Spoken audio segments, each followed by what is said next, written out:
My name is Cecilia Sorensen. I'm the director of the Global Consortium on Climate and Health Education at Columbia University.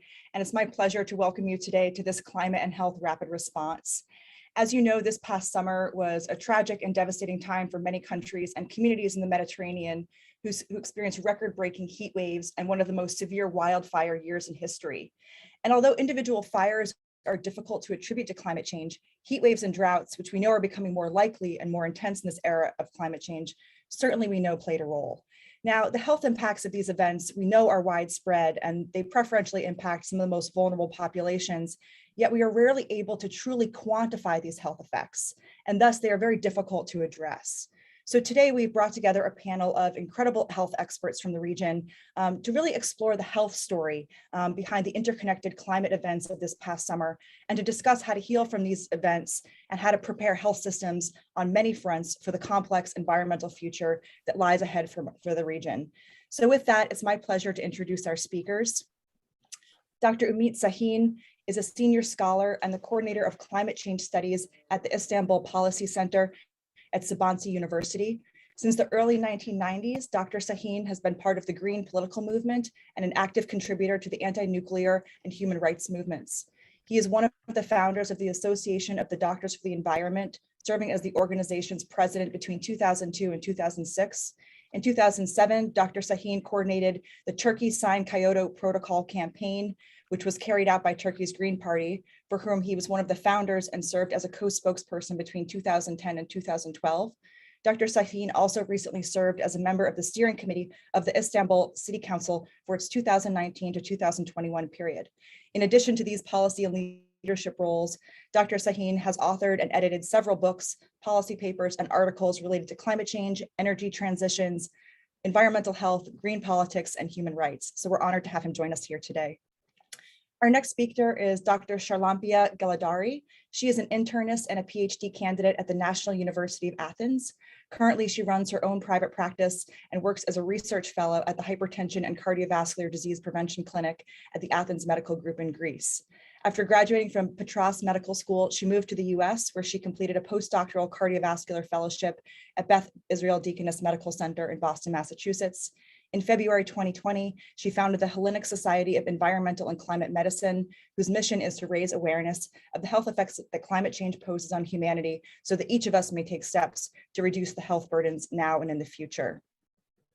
We'll also be joined today by Dr. Nadim Farhala, who is the director of the Climate Change and Environment Program at the American University of Beirut's Institute for Public Policy and International Affairs.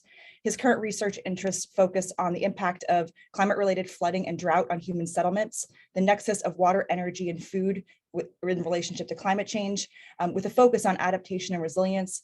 And he also researches events related to the recovery of devastated lands due to anthropogenic activities. Prior to coming to the university, he worked in the private sector as a senior scientist on projects which focused on water resources and infrastructure, environmental impact studies and management plans, hydrologic studies, and erosion assessment and mitigation. So it's truly an honor to have all of you here today. So as we get started, a few quick notes. Our goal is to really make these sessions interactive. So each of our panelists will be speaking for about 10 minutes, after which we will have a moderated discussion. So please be sure to put your questions in the chat as we go along, and we'll be sure to get to as many of them as possible. And also please remember to keep your microphones muted. So with that, I will turn it over to Dr. Sahin. Thank you so much.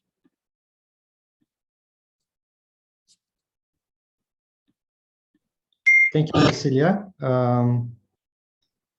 I think my mic is open right now. Okay, so thank you very much, and thank you for your invitation to this very interesting panel discussion. And I would like to share, as an introduction to this panel, let me find my presentation, some basic things in the beginning, but very short, and then mostly something about the wildfires and heat waves.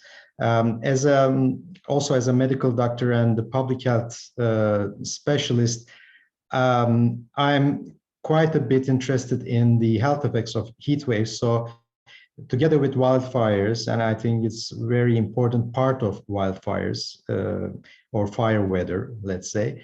So heat waves have really very important health impacts. So I'm trying to, in this presentation, focus on this. But let me begin a very brief update of climate change today. As you know, this year we saw 420 ppm already, and it is 50% increase already of the pre-industrial levels. So climate change is progressing, unfortunately, very fast, and we already get 1.25 degrees in 2016, and 2020 was also 1.25 degrees warmer than pre-industrial, as you see here. It was another record last year, and this is from the last IPCC report, the sixth assessment report of IPCC, that this warming is unprecedented in more than 2,000 years, and the CO2 levels in the atmosphere is the highest of last 2 million years. So, and this climate change is completely and 100% certainty is due to human activities. But also, as we know, this warming is not completely the same in all over the earth. Our region is one of the more severely warming regions, Mediterranean region. Now the global warming in our region is more than 1.5 degrees already. One very important new information from the last IPCC report was that we started to see the extreme events more than before, as you know. But in the last IPCC report, it was very well described. As you see in this picture, that for the 10-year event, so like the events for occurring once in 10 years normally, now in the 1 degree warming, it is now 2.8 times more, and in 1.5 degrees of warming, it will be almost every 2 years. So a 10-year event will be 2-year event for the heat waves or the hot temperature extremes. For the 50-year event, it is even more striking, because normally an event that occurred once in 50 years now is occurring in every 10 years, and it is going to be in the 1.5 degrees, it is going to be occurring in every 5 years. So this means that, especially for the health effects of heat waves and wildfires, the situation is getting worse. This is the same for heavy precipitation and drought. In our region, the most important impacts of climate change, as you know, are decreasing annual precipitation, increasing temperatures, and more forest fires.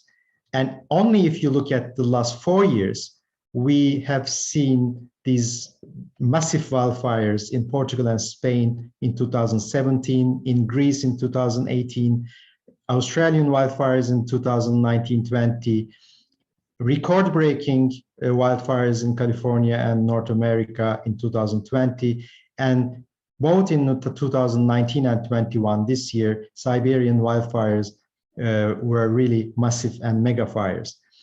This is because of, I think Dr. Nedim will describe this much better than me, but just to give you a very fast hint, that this is due to heat waves. 2003 heat waves, 2006 and 7 drought period. We started to see heat waves almost every year. This is 2019. This is last year, some temperature extremes around Turkey, for example. And this is this summer, last summer, we have seen, especially around our region, around Mediterranean, big heat waves. And last year, July 20th, we have seen the temperature record in Turkey. 49.1 degrees were recorded. And maybe more important than this, we started to see chronic drought periods. you will see here the last 1 year drought, and this is not only less precipitation, but also less humidity and dryness, let's say, soil dryness. As you see in the last year, just look at our region, Turkey, Lebanon, Syria, and Mediterranean. This is last year, this is last 2 years, and this is last 4 years. We have witnessed already a chronic and non-stop drought period in our region. And combination of this drought, and this is another picture of the drought in Turkey in the last 3 months, last 6 months, last year, I guess, this one. So you see that these regions, all year long drought regions, were the places where wildfires happened actually. And these were the massive wildfires last summer in Turkey. And these wildfires were unprecedented in Turkey. It was the first time that we saw more than 100,000 hectares of forests, more than 168 wildfires at the same time in only 2 weeks we have witnessed. So it was massive wildfires happened at the same time. These are some images. Even it threatened one coal-fired power plant, one of the wildfires. It was very scary night actually. So this wildfire were really unseen before in Turkey, but it didn't. It was not the only climate disaster this year. Then last month we also witnessed a massive flooding event in the Black Sea region, and this was also because of extreme heat, because the Black Sea sea surface temperature was very high. It was unusually warm period, and then it caused this massive flooding event. Almost 100 people were killed in this flooding event. So now in my last 3-4 minutes, I will try to summarize the health impacts of heat waves. According to Lancet Commission report, climate change is the biggest global health threat of the 21st century, and the most direct impact of climate change is extreme heat. Also, storms, floods, wildfires can be regarded as direct impacts, but heat waves are, I think, less pronounced, and it should be more talked about. For heat waves, there is no single definition, but it should be specific to an era. It should be relative to the normal, and it can be understood from different definitions. But one of the most easiest definitions is a period of marked unusual hot weather over a region persisting at least 3 days, consecutive days, during the warm period of the year based on the local climatological conditions. And when we look at the impact of climate change on heat waves, now we have seen that in the Mediterranean region, since the 1960s, the intensity, length, and number of heat waves increased 6 to 7.5 times. So, and Mediterranean region is one of the hotspots of heat wave. And if you look at the summer heat waves over Turkey, it is, we already seen a great increase in the heat waves. And according to projections, until the end of this century, in the moderate scenario, we will probably see at least 42 days more heat waves during the summer period. And 42 days is almost half of summer, as you can understand here. So then it means that heat waves are becoming our normal, unfortunately. But heat waves are increasing mortality. It's deadly event. And we know this from the epidemiological studies. This is a classical 2003 European heat wave. 70,000 people were killed in this heat wave in 2003.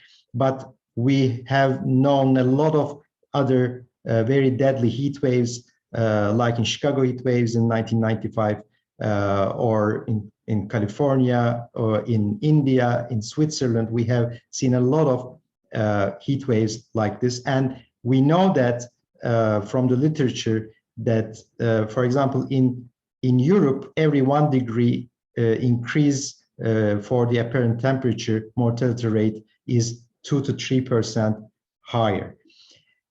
I'm going to finish a study that we have done in Sabancı University and Istanbul University with in a group together with our colleagues from Quebec, Public Health Institute of Quebec.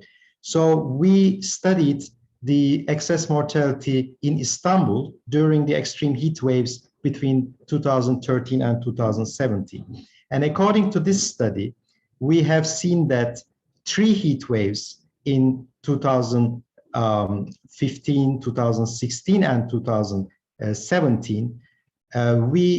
I'm just skipping this, but we already see 419 extreme mortality during only in 14 days in 3 heat waves.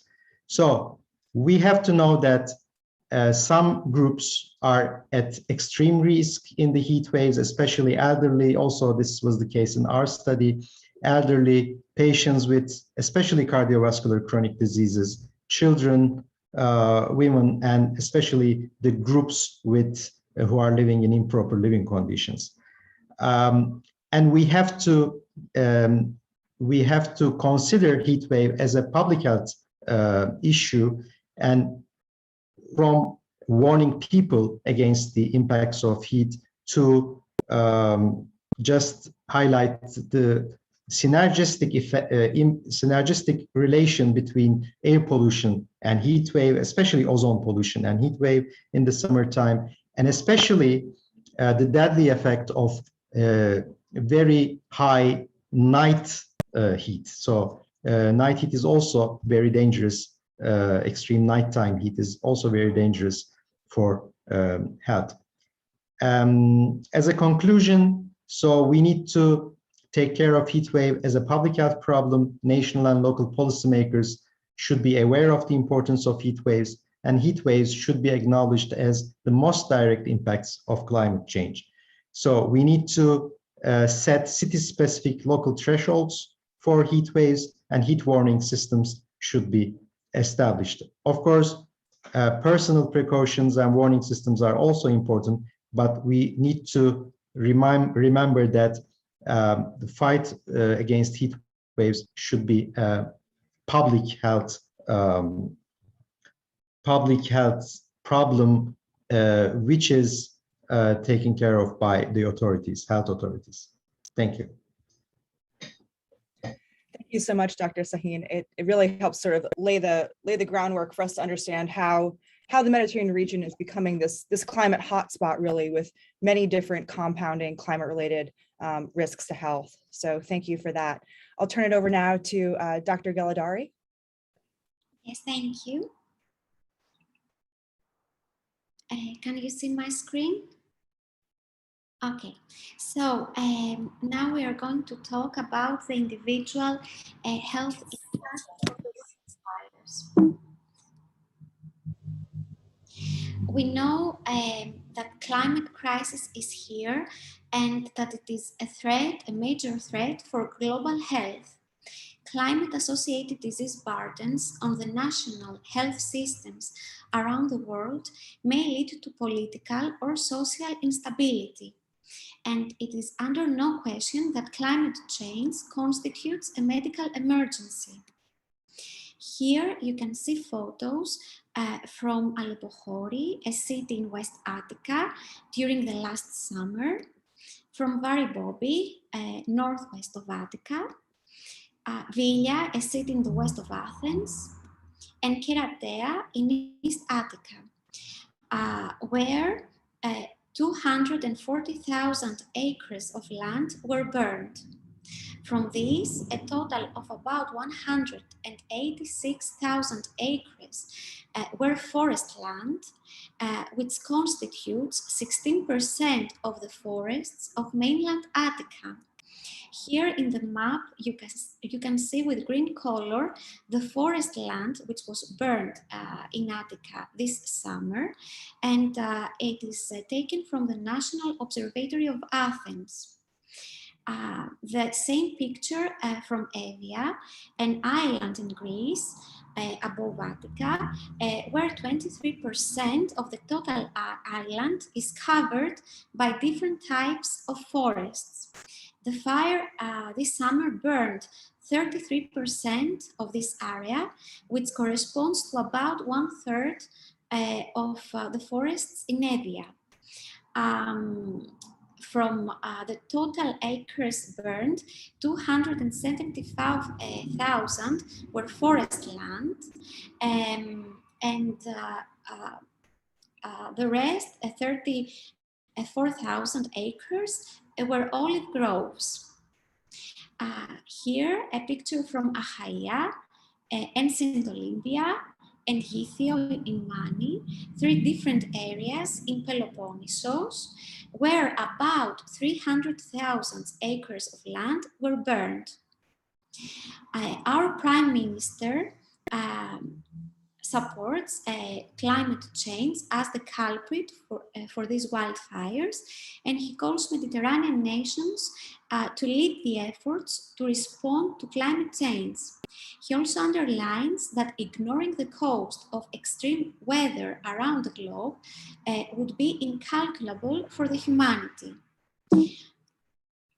He also pledged to close the littering plants by 2028, while recently he created a separate ministry for climate change and civil protection to raise public awareness. So the individual health impacts of the wildfires may be direct and indirect. Of course, we can imagine that in wildfires, human lives are threatened directly. And we know that wildfire smoke can affect us all, mainly through increased air pollution. However, the indirect effects of the wildfires are also important, as they can cause damage to infrastructure and patients can lose access to medical health care and medication. Psychological issues emerge. We can imagine how someone feels after he sees his home, his fortune destroyed in some minutes. And of course, it has been reported that wildfires may be a herald for the emergence of new infections. Here you can see the size comparisons for particulate matter, which can be found in wildfires. The picture is from Environmental Protection Agency in the United States of America. You can see the size of a fine beach sand, about 90 micrometers in diameter, the size of a human hair, which is about 50 to 70 micrometers in diameter, and you can see how small are the sizes of the particulate matter, either 10 micrometers in diameter or 2.5. We know from the literature that the latter can be found in combustion particles, organic compounds, and metals, and it can reach the alveoli, whereas the particulate matter of 10 micrometers in diameter can reach the bronchi.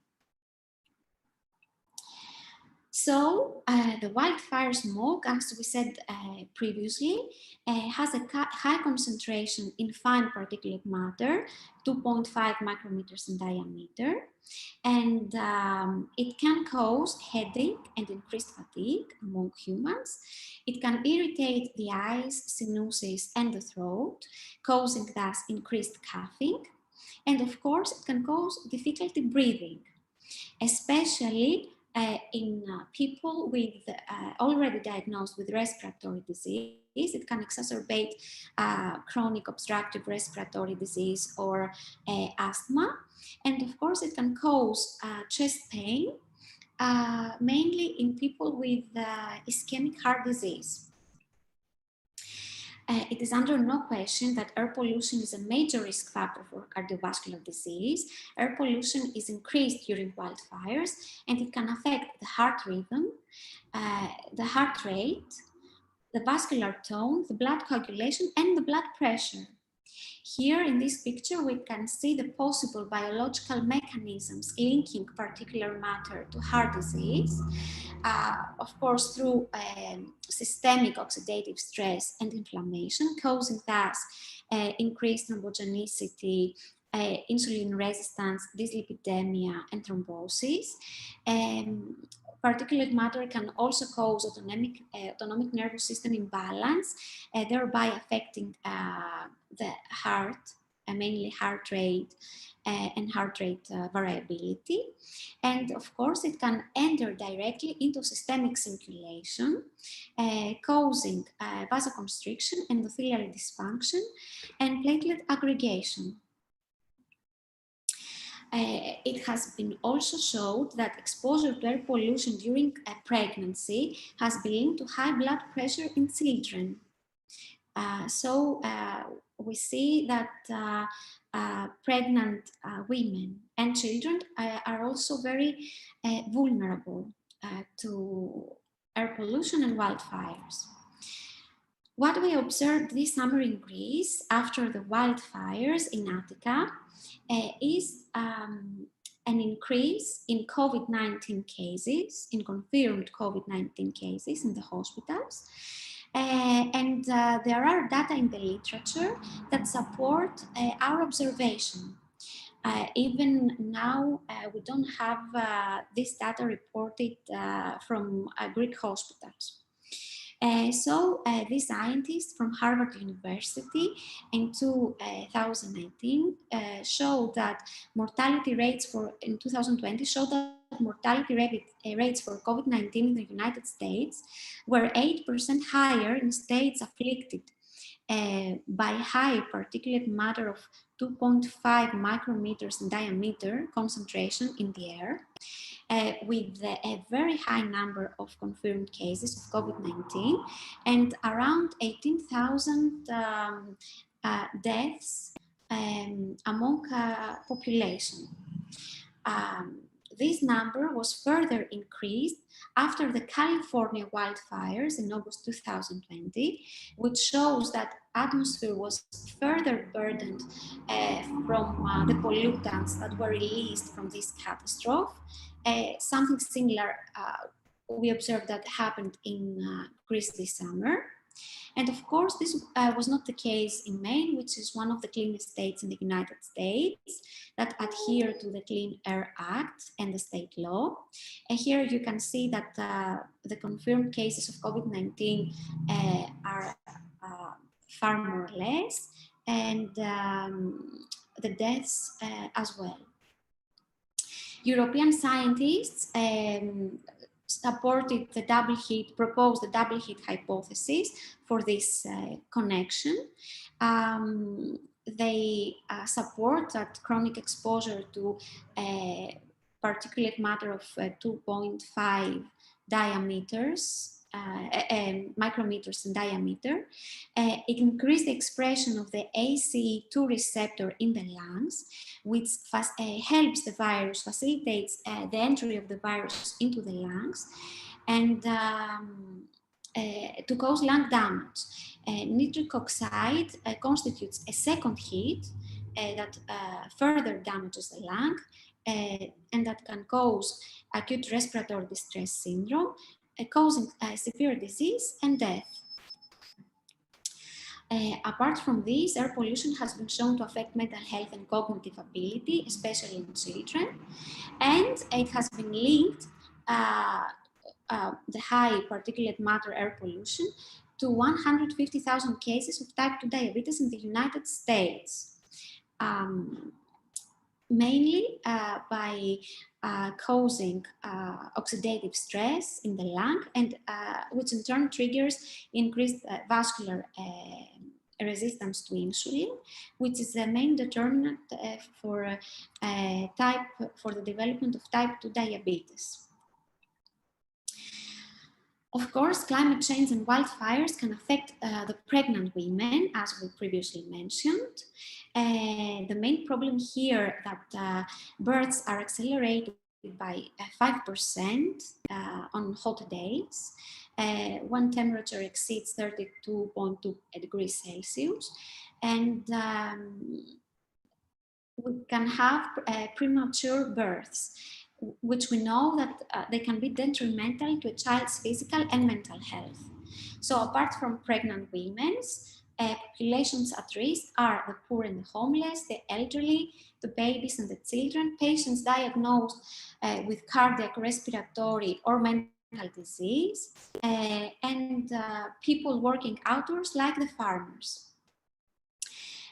What we also observed this summer was an exacerbation of the urban heat island effect, which is a phenomenon in which the temperature in the center of a city is higher than that of the suburbs and the surrounding rural area.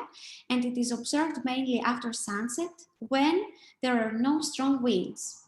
Why? Because due to the high temperatures, which are further exacerbated by the wildfires, increase the heat absorption and retention from the city buildings. And we have also decreased evaporation from the scarcity of the greenery. Apart from this, we know that these climate conditions that we have during wildfires can affect body thermoregulation.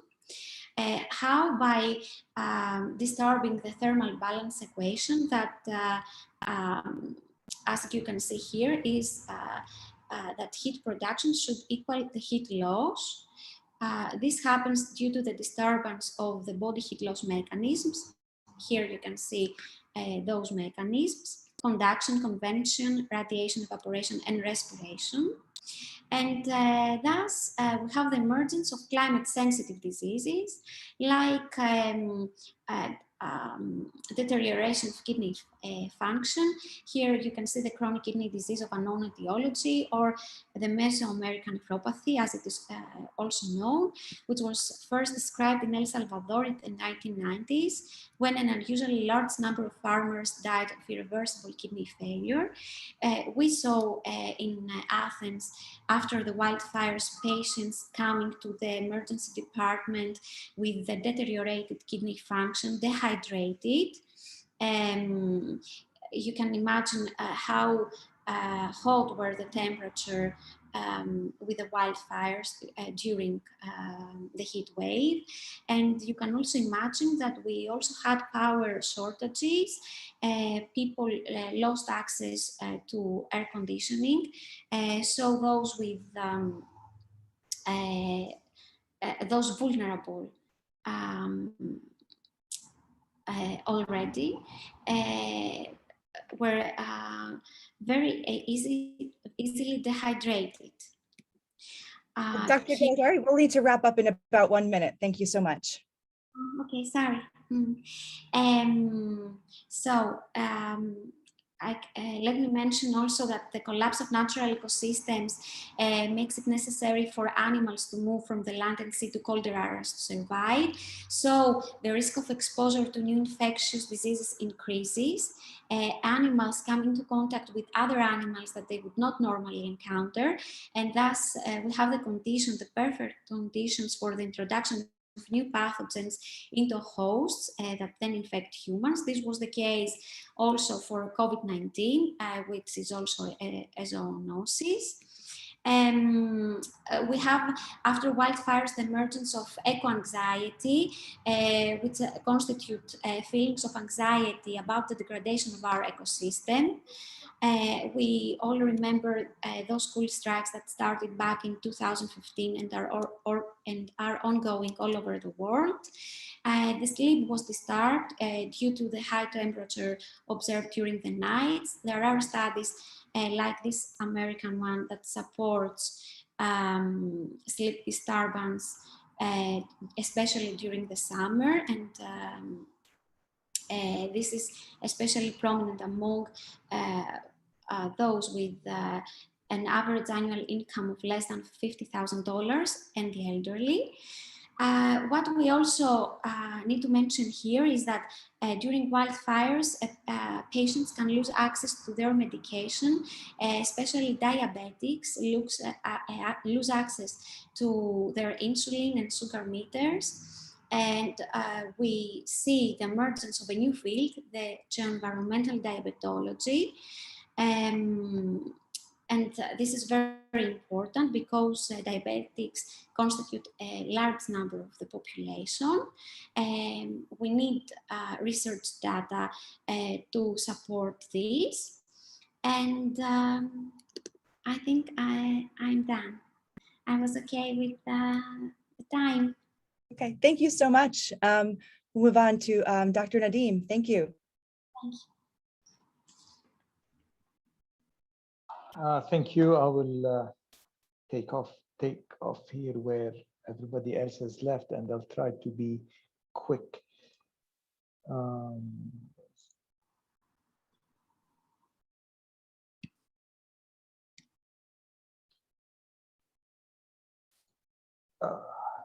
Okay. I will not go over. Dr. Sahin did a good job contextualizing things for us, and I will just cover a couple of points that were mentioned in the working group 1 of the 6th assessment report produced by the IPCC. I want to point out a couple of issues. Between 1850 and 1900, and now the current period we are in, the Earth has warmed up by about 1.1 degrees Celsius. And that's a lot. And we're anticipating much more rapid warming if we keep doing things as we are. And the consequences are extremely dire. An important point that I want to mention here as well is that changes in the land biosphere since 1970 are very much consistent with the warming that we've been experiencing. And this has been manifested in the movement polewards of climate zones in both the northern and the southern hemispheres. And it has also extended the growing season. Not necessarily a good thing. Not necessarily a good thing. What is mentioned also that is important to keep in mind is that the extreme events, heat waves, have been increasing and becoming more severe, whereas the cold waves have been contracting and the severity is less. Intensity and frequency of heavy precipitation have both increased since the 50s, and most likely it's our doing. And with this, I want to move on to certain current concerns. And since I am not a physician by any stretch, my background actually started with agriculture. So I want to highlight a couple of things ending up with agriculture. Our part of the world has very poor adaptive capacity, as is manifested here. The darker the brown, the more, the poorer our adaptive capacity is. So throughout the region, keep this in mind, we cannot adapt readily and quickly. Current concern is that there is also another health issue which we have not talked about. And this is in a direct way leading to those forest fires that we have talked about. The other health issue is the proliferation of diseases, not only in humans as we saw, but it affects animals in a very similar manner to humans, and also in plants and crops. I want to give you a very quick overview of what happened in certain forests in Lebanon and the Mediterranean. This work is taken from Dr. Nabil Nimr. He's a colleague of ours. He teaches at the Université Saint-Esprit Kaslik, ISEC, here in Lebanon. And he's also a visiting professor at the American University of Beirut. He's one of the leading entomologists in the region. So before I start, climate affects not only the trees and everything around the trees. It also affects the insects, and the synchronicity that adjusts both life cycles gets affected, whether through the reduction of habitat or the increasing of predation. This becomes problematic. The most common or the most striking disease is the Cephalacia tenurinensis. It was discovered in Lebanon, but is found throughout the cedars forests in the Mediterranean, in Turkey, Morocco specifically. This bug, this insect, feeds on new growth, and as you can see in this image, it kills new growth and gives this rust appearance to forests. The main culprit is this little insect here that grows after snow cover and produces its larvae that hatch in the soil. And this insect is very much affected by the climate, either through increased moisture in soil, as we can see here. The moisture level in the soil affects this. The temperature affects it. So the warmer that the temperature is in the environment it's growing, the more larvae survive and the more of this insect are produced. Another insect that is common and yet viciously dangerous to pine trees is the pine processional moth. It is directly linked to a dieback in forests in Lebanon and the Mediterranean in pine forests, as we can see here. And this has been terrible and is associated with the warming in our pattern here. Mild winters reduce mortality, which increase the presence of this moth that causes the greater growth, faster development of the moth, and the damage is much larger. And this is due also to, again here, the lack of synchronization between the moth's development and natural enemies. And another alarming feature is that this moth used to be strictly limited to altitudes below 1,500 meters above sea level. Now they're moving further upwards. They are directly linked to climate change, which is leading to these fluctuations. This is an image of the dieback that we had witnessed. Another problem is with the pine beetle. These beetles burrow into the bark, into the tree, and kill trees rapidly. And they are directly affected by warm weather. The warmer the weather, the less snow we have, the greater their damage is. This is just a quick overview. What happens with these forests is as they die back and we have dry branches, dry trees that are dead, they become, the forests become tinderboxes to increasing weather and to increasing temperatures, and the dryness that is associated with climate change. Precipitation is expected to be reduced by 20% in the Mediterranean, and this coupled with the increase in temperature and the proliferation of death of forests, this allows us to have a tinderbox that at any spark, and most forests in the Mediterranean are human generated by accident or through arson.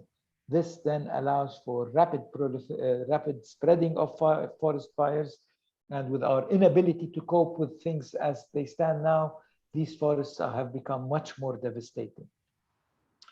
What are my at least concerns, and these are derived from other people's work as well.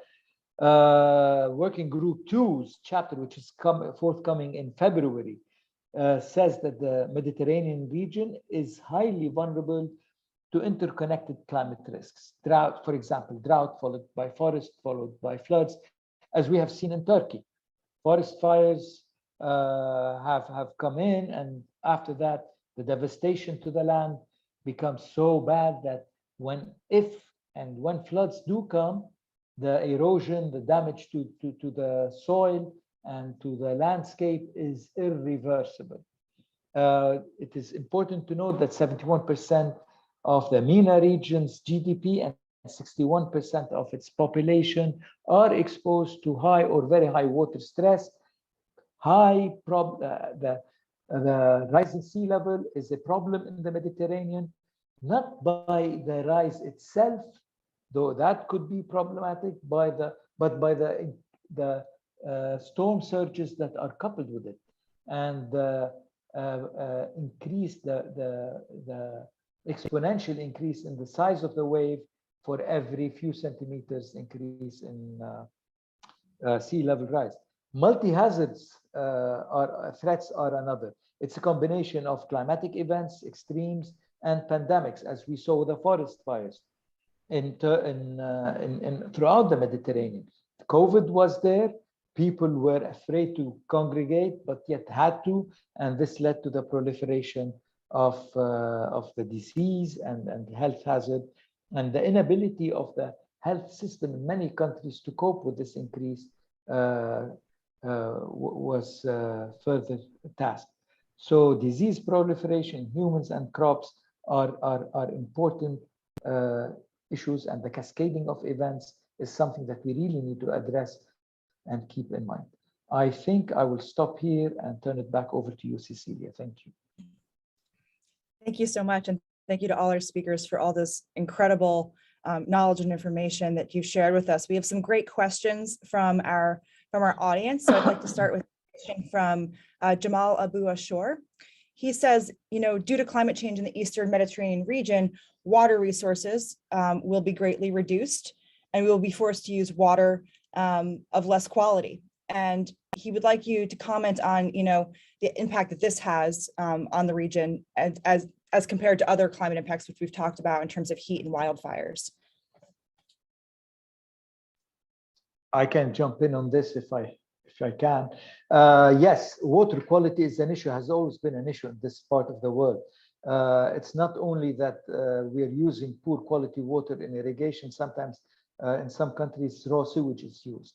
And this is going to get worse and worse as water availability becomes, or access to water becomes more restrictive. This is an issue, but it is much more manageable than what we have seen in the progression of diseases in animals, progression of diseases in forests. I'm talking about that level, at that level in an agro ecosystem. And then when we move to humans, that's even worse. So the diseases have always been there associated with water quality. They will get more, but the compounding of all of these together is really will tax all systems that we have.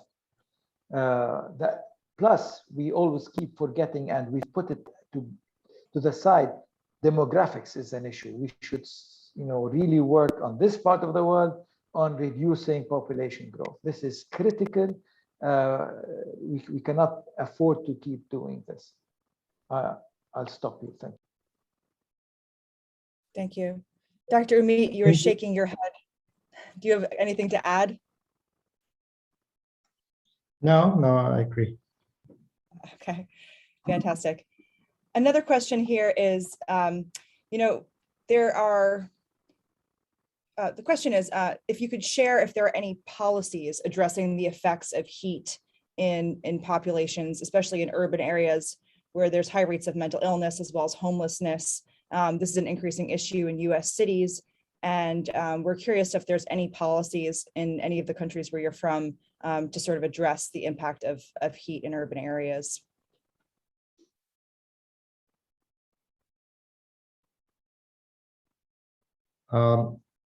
Let me get in, but I think you also asked another question about the public health measures to be taken about heat waves, and this is related to this question.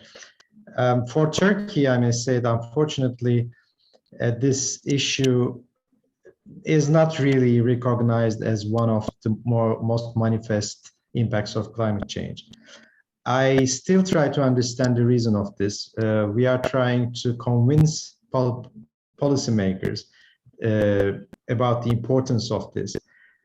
There can be several reasons. Maybe a very big, massive deadly heat wave event never happened in Turkey so far, like the one in Europe in 2003, for example. This could be one of the reasons.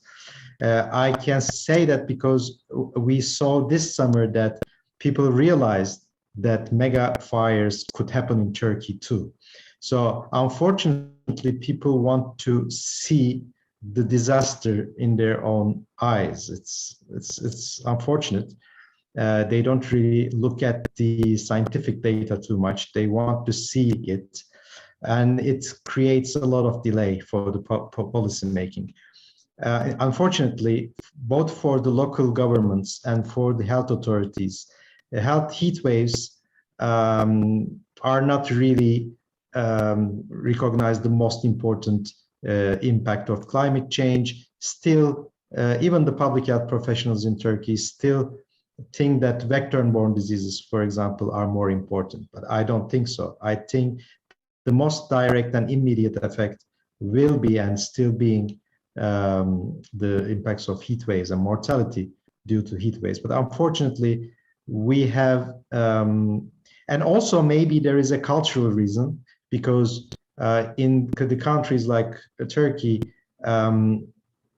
warm weather is good always. You know, you like warm weather, you like sun, and you think that cold is more deadly than hot, but it's actually it's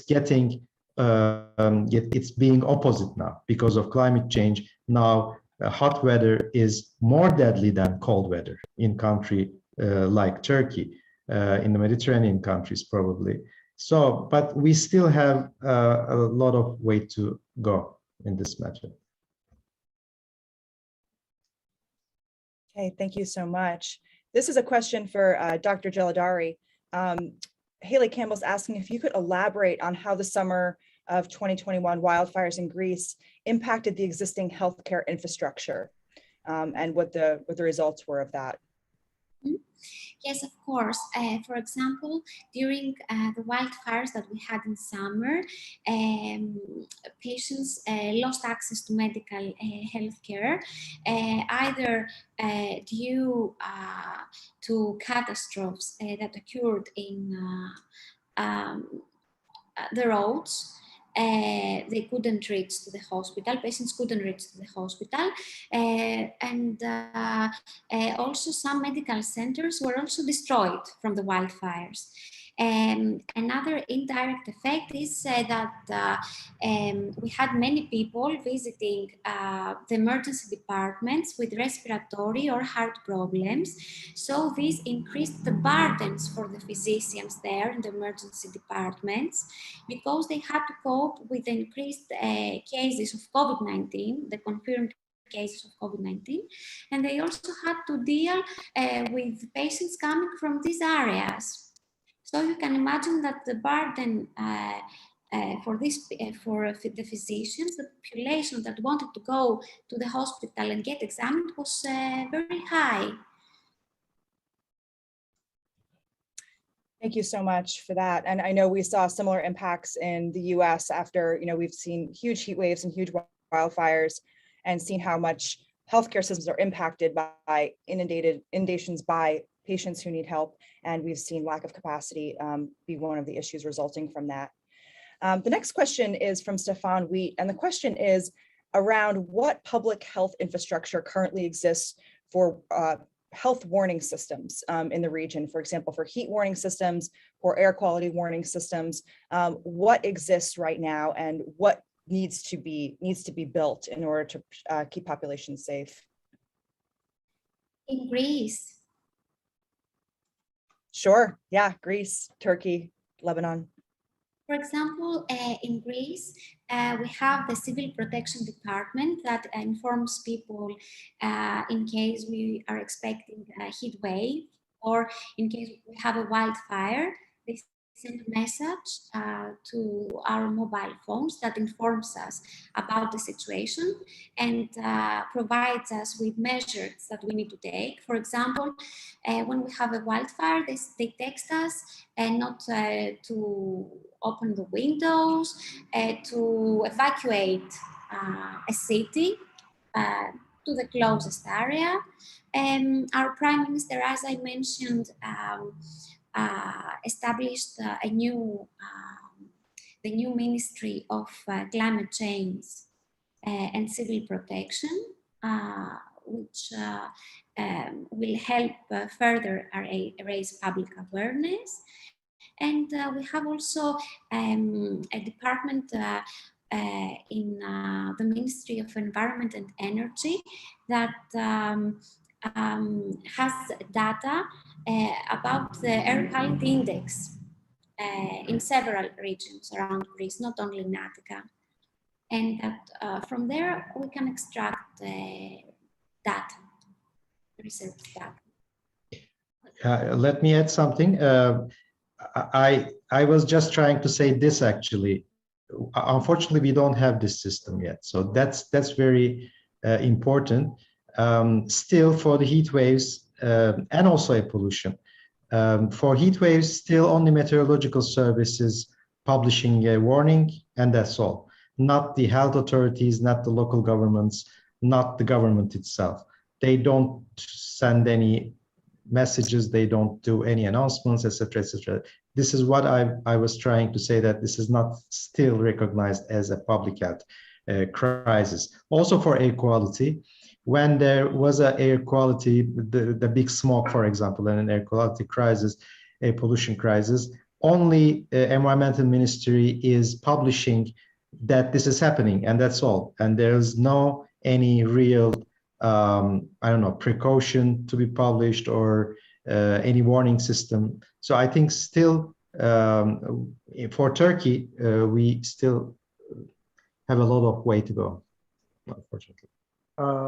In Lebanon, we only have this early warning system for forest fires that has been developed at the university here, the Balamand University, and adopted by the government in a variation of it. But it is sort of a state of the art, and it is housed at the Disaster Risk Management Unit at the Prime Minister's office. Unfortunately, we don't have an air quality warning system. We rely just on whatever, if those that have access to the internet and are interested, they can go to the WHO websites or similar websites to look at the air quality. But that's not something that's common. And heat waves here are you know, they're not something unusual so far. It's hot. In July, August are hot. You go to the beach, you go to the mountains, and you cool off. And that's what people think. But the more people are stuck in the cities, it is getting hotter and hotter. And the heat island effect, I was just showing some data earlier today, where we could see in smaller cities and out in areas that do not have this urban buildup, the maximum temperature in Lebanon has not changed over the past 50, 60 years. But in Beirut, it has increased by a degree or a degree and a half over 110 years or so. And this, compared to the minimum temperature, which has been increasing throughout Lebanon, this tells us that the urban heat island effect in Beirut, which is very densely populated, very highly built up, is causing more and more grief. And we can see this nowadays because because of the crises that we're going through. Electricity is not available many an hour a day, and we don't have ACs, so we're suffocating in the cities. So those that are living up in the mountains are much better off. This is one aspect that we need to work on. Thank you all so much. With the COP26 coming up, there's been a push sort of globally to include HNAPs, or Health National Adaptation Plans, as a component of the national adaptation plans for countries.